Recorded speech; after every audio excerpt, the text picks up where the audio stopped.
but some people use pacifiers until they're like 4, and that's when it really affects them. And then it dawned on me that it's time to start reducing pacifiers for Stacy.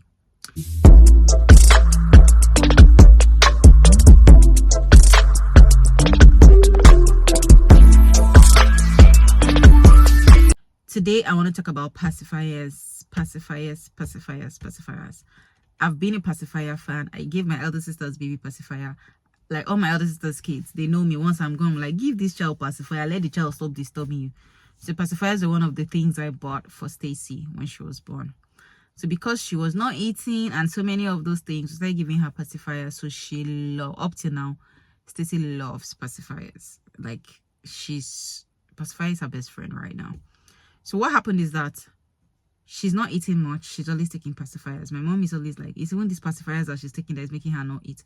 If you don't give her the pacifier and she's hungry, then you don't have a choice, but she would eat, right? But then I just felt like it doesn't hurt. Using the pacifier doesn't hurt anybody. My mother-in-law then, when she goes, I take that thing off her mouth, you're making her suck air. But I'm like, it doesn't hurt anybody, right? So just leave her with the pacifier. That's what's going to make her feel better. Even though she's not going to eat, just leave her with the pacifier, right? It's not that deep. So I thought.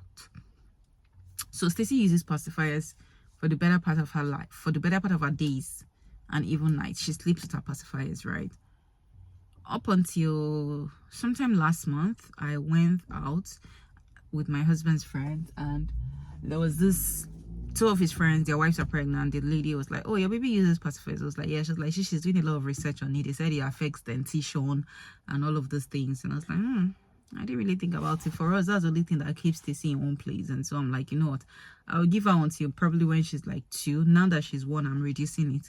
So I usually will give her when we're on a long drives or when we're in public and I don't want her to disturb too much. I'll just give her a pacifier. You know, take your friend, because once she has it, she's quiet and all of those things. So she's like, okay. Then the other day I was talking to my sister and she said, oh yeah, she has someone in church that said her baby had pacifiers and it affected his dentition. And then he has this, you know, when you close your teeth and it's joined together, the baby has this space in the teeth and has like a full tongue, and then when the baby talk, he's like and then that was like, okay. And so that day Stacy was sleeping, I was just investigating her teeth, investigating everything. And then I also read that yeah, it can affect your dentition, but then if you stop early enough, let's say at 1 year, 2 years, then it can always reform back. But some people use pacifiers until they're like 4, and that's when it really affects them.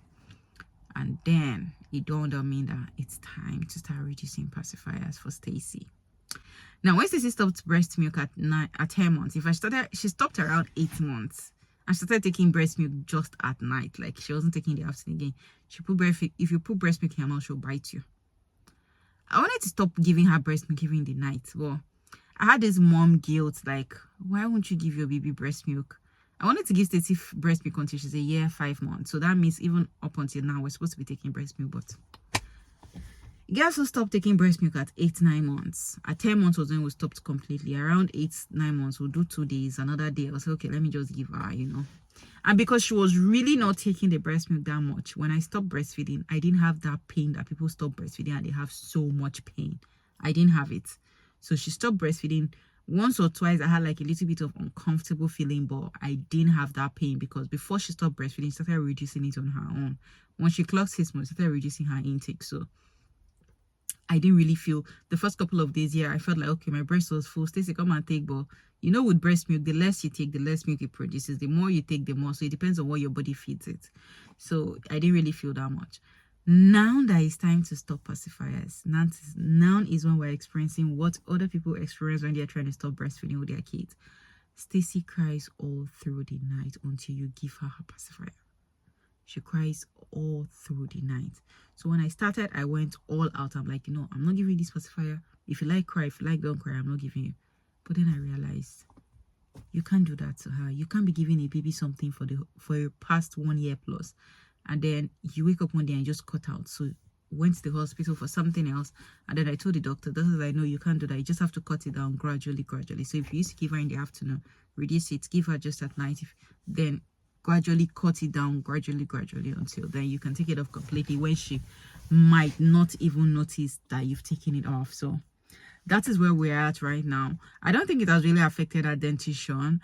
I really don't know, because she's still a baby. She doesn't really do her teeth like this. Even when you want to brush her, she's fighting war with you.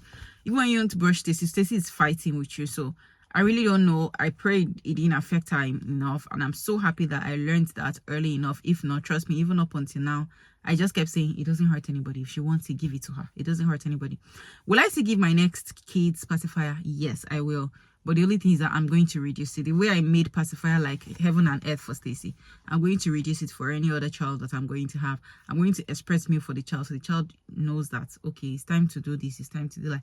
I'll just try to have a better routine with my next set of children, so that God, who am I calling God? Anyways, God is everything, right? So that it will help them with a routine and all. Right now, Stacy has a routine. The only challenge is that she doesn't like to eat. It makes it difficult to keep her with someone, because then you're not sure she's going to eat. I just pray that now that she's starting daycare, if she see other children eating, she also should want to eat. But if that is not the case, then see how it goes. Or maybe she has younger siblings and those ones are eating, but then that's a very long time ago, a long time to come, because even if I'm pregnant now, I still need a year to give birth, because 9 months you're already in the next year to give birth. Then after you give birth, you still need a year before that one is grown up and is ready to eat with the sister. Like,